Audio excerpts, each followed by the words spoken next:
বাহারাইনে অনেক বেশি ঠান্ডা পড়তে আছে। তো ঠান্ডার মধ্যে আমি কোট পরে ভিডিও বানাইতে আছি। তো অনেকজনের মনে করেন গায়ের মধ্যে জ্বালা ধরি জায়গা। আমি যখন ভিডিও আমার সোশ্যাল মিডিয়াতে আপলোড করি, আমি যখন অন্যায়ের বিরুদ্ধে কথা বলি, সত্যি কথা বলি, তো তাদের গায়ে জ্বালা ধরি জায়গা।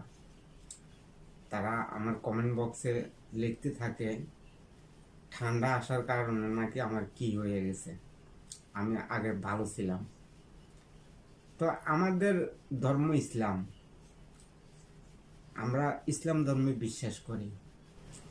আমরা যদি দেখি কেউ অন্যায় করতে আছে, আমরা এর প্রতিবাদ করাই তো আমাদের দায়িত্ব। ইসলাম ধর্মের শিক্ষা তো আমাদেরকে এমনই দিয়েছে যে অন্যায়ের প্রতিবাদ করো। তো অন্যায়ের যখন প্রতিবাদ করতে যাই, বিভিন্ন মানুষ দেখা যায় আমার ভিডিও কমেন্ট বক্সে বিভিন্ন ধরনের মন্তব্য তারা লেখে। আসলে এই জিনিসটা স্বাভাবিক ব্যাপার, কারণ সব তো আর এক মতের মানুষ হতে পারে না, বিভিন্ন মতের মানুষ আছে, তারা লিখতেই পারে, তাদের স্বাধীনতা আছে। আমি যেভাবে স্বাধীনতা বিশ্বাস করি, আরেকজনের স্বাধীনতা বিশ্বাস না করতে পারে। তো যারা স্বাধীনতা বিশ্বাস করে না, গণতন্ত্রে বিশ্বাস করে না, যারা বাংলাদেশ বিরোধী ছিল, স্বাধীনতা বিরোধী ছিল, তারা অবশ্যই তাদের মন্তব্যগুলা আমার কমেন্ট বক্সে অবশ্য লিখবে। দেখেন, আপনি যদি কারো সমালোচনা করেন, দেখবেন যে ওই লোকগুলা আপনার সমালোচনা সহ্য করতে পারবে না। তো যদি আপনার সমালোচনায় সহ্য না করতে পারে, তো তারা রাষ্ট্র পরিচালনা কিভাবে করবে?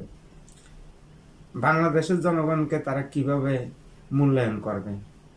তাদের পক্ষে তো কোনোভাবে সম্ভব না বাংলাদেশের জনগণকে মূল্যায়ন করা আর রাষ্ট্র পরিচালনা করা।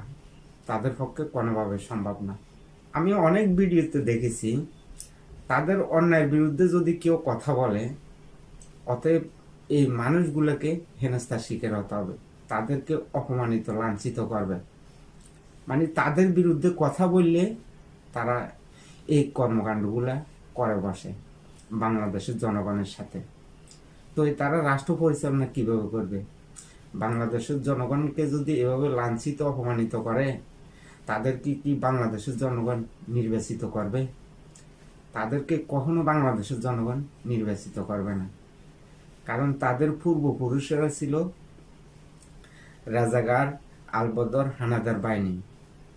এই তাদের পূর্বপুরুষের উত্তরসূরি বংশধর নতুন প্রজন্ম, তারাও ওই তাদেরকে অনুসরণ করে বাংলাদেশের জনগণের উপরে নির্যাতন নিপীড়ন চালাইতে আছে।